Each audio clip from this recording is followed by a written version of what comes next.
everyone, my name is the Newbie Warrior, and what I want to do is, as a fan of first-person shooter games, military first-person shooters, and Call of Duty and Battlefield specifically, I wanted to talk about the recent, the events that are going on between these two games that are so huge. So, yeah, this is going to be over the top of some, what I consider to be newbie gameplay for Call of Duty. This is over the top of kill confirmed gameplay on Nuketown, Call of Duty Black Ops 3 with a pump action shotgun. And yeah, I do pretty good, but it's just I do a lot of cheesing and I play very newbie. So what I wanted to get into in this video, and I know I mean it's not a Call of Duty channel, maybe most of you that are watching don't care, but as somebody who my primary genre that I play is first-person shooters, like Call of Duty and Battlefield are probably my two most played games. So, I don't want either of these games. The first thing I want to talk about is, I don't want either of these games to suck, right? Like, if it's, best case scenario for me is both these games come out, both of them break their respective series records, and they're within 100,000 units of each other. And that would be, like, the best day in the world for me as a fan of both these series. But at the same time, we have to look at something interesting that's happening, and Call of Duty, if you guys haven't heard, so Call of Duty Infinite Warfare was announced. It was leaked that maybe it was a space game, we weren't 100% sure. So Call of Duty is now set in future, again, no surprise there. This time it's set in space.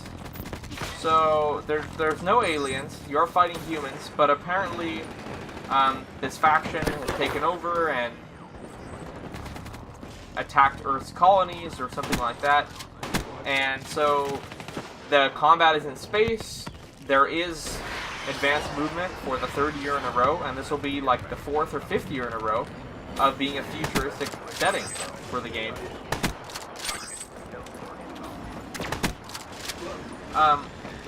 So people are angry about this. Probably more angry than we've ever seen. The Call of Duty community kind of freaks out every year. Other communities of gamers always make fun of us for playing Call of Duty. You know, we're the joke, kind of. And what happens, normally the community is like, okay, well, we're going to be really angry and upset about this until we see gameplay, multiplayer gameplay. And since this trailer dropped, I'm not getting that vibe. I'm thinking this could be the first year where a lot of Call of Duty fans, the majority of fans, are actually off foot and may not buy the game this year. And there's a couple of reasons for this. And number one is, as a community, for the most part, we don't want advanced movement anymore. We've been there. We've done that.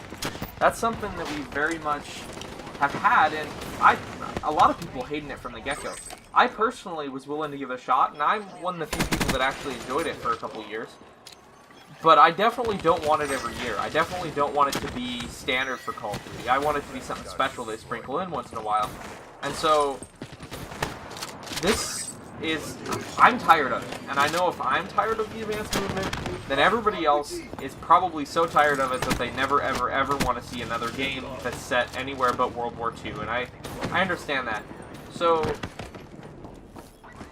Call of Duty's ticking people off. At time of recording, I believe it had 2 million dislikes, that trailer, which is the fourth most disliked video on YouTube.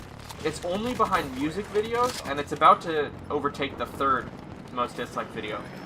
There are, you know, things that go into that, sure, that can contribute, but something else that I think is crazy is it's competition. So Battlefield, Call of Duty have always kind of gone head-to-head. Whenever a Battlefield game releases, they try to line it up pretty close to whatever Call of Duty's annual release is. We saw this with Ghosts, Call of Duty Ghosts and Battlefield 4 last time. And basically, you know, they go head-to-head in a way, but at the same time, Call of Duty's always had, you know, many, many millions more units sold than Battlefield. That's just how it's been. Personally, Call of Duty usually I end up enjoying a little bit more than Battlefield. Like I said, I love both franchises. So, you know, I don't really care which one does better, actually. But what I'm trying to get at here is these two games, you know, they go head to head. And Battlefield released their trailer about a week after Call of Duty Infinite Warfare, and they announced Battlefield 1, which, if you guys have not heard, is a World War I game. This is the year 2016. I don't think there's ever been a major AAA World War I game ever in the history of AAA first-person shooters. Maybe, I mean, I could be wrong. There could have been a Medal of Honor or something that I missed, but to me, this is a first. Okay, so you're actually going to see me transition over to some Battlefield Hardline gameplay here. So just because I'm talking about these two franchises, going Call of Duty and Battlefield, Call of Duty versus Battlefield, and I feel like it's not fair to only represent one of these games. The Battlefield gameplay, I'm going to be kind of messing around. I think I'm going to be running around with the Desert Eagle as my primary weapon, and messing around with that. Maybe I'll be shotgunning or something along those lines, or maybe sniping. But so what I'm getting at is, so Battlefield 1 announces, right? They say, we're doing a World War I game. Forget all this futuristic stuff. You know, we've got Star Wars EA probably is like, yeah, make a World War I game. We've got Star Wars Battlefront. We've got Titanfall 2 coming. So, yeah, go ahead. Do what you want. And so they got to make a game set in the past. And, you know, normally Call of Duty and Battlefield fans, some of them are the same, like myself, but for the most part, they're different groups of people, right? They're normally not superbly friendly to one another. But a lot of Call of Duty fans that I know are so wanting a game set in the past in a World War... They said World War II, but now, you know, World War I's even better. That trailer looks fantastic. If you have not seen these two trailers, I'll go ahead and leave links in the description. You can go check them out. I'll also... Yeah, so if you've not seen them, you should go watch them so you know kind of where I'm coming from with this. But as a Call of Duty fan, as a lifelong Call of Duty fan, for the first time, I'm more excited about a Battlefield game than a Call of Duty game. And I think this is kind of scary because Call of Duty is very much a hype game, right? I mean, most AAA games are, but Call of Duty specifically thrives on hype. Like 30% or something of all, you know, there's a massive amount of Call of Duty sales are pre-orders.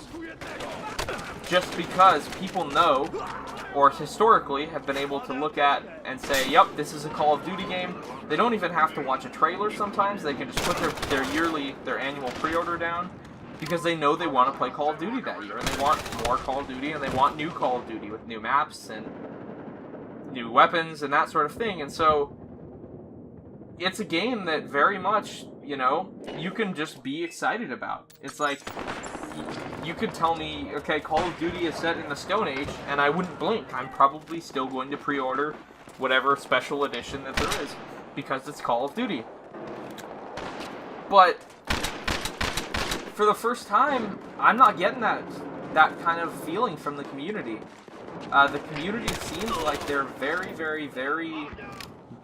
very upset about this. You know, it's being the 4th most disliked video on YouTube, breaking 2 million dislikes.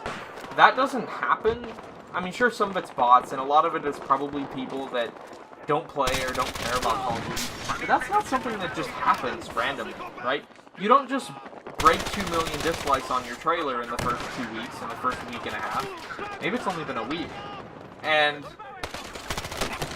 you can't just do that and act like it's no big deal. You know, I mean, clearly, people are upset about this. And on the contrary, Battlefield 1's trailer has already... It came out a week later than Call of Duty's trailer. It's already surpassed it in views. And it has a much, much, much higher like-to-dislike ratio.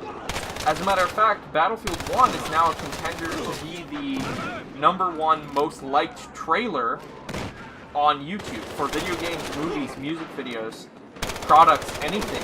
Battlefield 1 is now set to be the most liked trailer. That's crazy because that's the exact opposite of Call of Duty, right? Call of Duty is the most disliked trailer, or up there. Now Battlefield, or the most disliked video, and Battlefield is one of the most liked trailers. So, I think a lot of what we're seeing is the Call of Duty community putting their foot down for once and saying, we don't want a futuristic game. This is not what we want. You know, we want to go back in the past, or at least a modern game. Most people would probably be happy with a modern game. But they're looking at Battlefield 1 and saying, we want, you know, this is something I want to play. I want to play something from the past. I want to experience those old World War games that, you know, I got tired of about 10 years ago before Modern Warfare and Battlefield became modern and Medal of Honor and all the other games. You know, everything is World War II shooters. Now, we could be looking at a recurrence to World War I and potentially back to World War II shooters. Because, clearly, the community of first-person shooter gamers is a lot more excited about this new game. And I don't think, I mean, as much as I love Battlefield, I don't think that's because Battlefield is, people are, you know, Call of Duty fans are realizing Battlefield is a better game than Call of Duty. I think it's mostly setting things. I think people don't want futuristic, they don't want advanced movement, and they really want a simpler game. You know, a game with lots of weapons, lots of variety, lots of fun, crazy things to do. But they don't want that advanced movement. They don't want the extra mechanics. They don't want to have to stress about somebody wall running on a tree when they're playing Search and Destroy and, you know, jump shotting them. They don't want to worry about somebody, you know, exo boosting above them on the map and dropping down and punching their whole team in the back. That's not something that they want to worry about. That's not something they want to play anymore. They definitely don't want to play on spaceships. Now, am I saying that Call of Duty Infinite Warfare will be a bad game? No, I think Call of Duty Infinite Warfare will be a great game. I could be wrong. It could be a horrible game, and it could be the best game ever. But I'm guessing it's going to be a fine Call of Duty game. There's going to be not much wrong with it, but the advanced movement is going to bug a lot of people. And so, I think something like Battlefield 1 could have, for the first time, could have an actual chance of outselling Call of Duty. And I think that's really good for marketplace dominance. It's really good for the first-person shooter marketplace and landscape as a whole. I think, you know, to have one game like Call of Duty dominate the military shooter genre, the arcade military shooter genre for so long, I mean, I love Call of Duty. I don't want Call of Duty to die, right? But I think that Battlefield might, and rightfully so, get a real shot at becoming the #1 selling game this year. And I think that's something that we're just gonna have to accept as Call of Duty fans, and something I'm very excited about as a Battlefield fan. And so yeah, that's kind of all I wanted to talk about today. I will leave, it's kind of funny, it's worth noting that the Call of Duty Infinite Warfare trailer is a bad trailer. It is not well cut. It doesn't really portray the game's graphics effectively.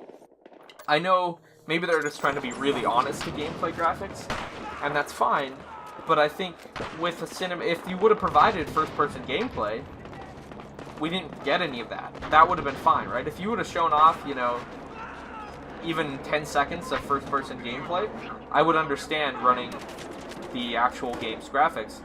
But if you're just showing us the cinematics like you were, then soup them up, make them look prettier. Or just give us gameplay so we understand what you're trying to do, you know, how the movement system works. Maybe there isn't advanced movement, maybe they're just, you know, trolling us with the jetpacks in the trailer. Maybe for some reason our heroes can't use advanced movement, or that's only in single player. But I think that trailer doesn't do a good job of selling that game at all. I think if people had never seen a futuristic Call of Duty game before, if Ghosts had just come out, you know, if Ghosts had just come out recently, if Ghosts was the last Call of Duty game, and this Infinite Warfare trailer dropped, I think some people would be excited about it. I think there'd be genuine hype.